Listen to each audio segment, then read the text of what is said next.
செய்து 2.5 வருடமாக அவங்களோட குடும்பம் நடத்திவிட்டு ஒரு குழந்தைமை கொடுத்துவிட்டு சென்று விட்டார். அவர் உங்களுக்கு தெரியும், எல்லாருக்கும் எல்லா ஊடகங்கள்லையும் எல்லா யூடியூப் சேனலில் எல்லா ஊடகங்களும் பார்த்துருப்பீங்க. இந்த வழக்கு வந்து நான் எதுவுமே புதுசாக எக்ஸ்பிளைன் பண்ண வேண்டியதில்லை.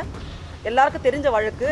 எல்லாருக்கும் தெரிந்த ஒரு நபர் ஒரு குற்றத்தை செய்துவிட்டு அவர் மீது காவல்துறையில் நாம் கம்ப்ளைண்ட் கொடுத்த பிறகு கூட, புகார் அளித்த பிறகு கூட இன்று வரையும் ஒரு நடவடிக்கையை எடுக்கவில்லை என்றால், சாதாரண படிக்காத கிராமப்புறங்கள் இருக்கின்ற பெண்களுக்கு எதிராக நடக்கின்ற வன்முறைகள், குற்றங்கள், அந்த பெண்களுக்கு எதிராக செயல்படுகின்ற ஆண்கள் மீது எப்படி காவல் அதிகாரிகள் நடவடிக்கை எடுப்பார்கள் என்பது எனக்கு மிகப்பெரிய சந்தேகம்.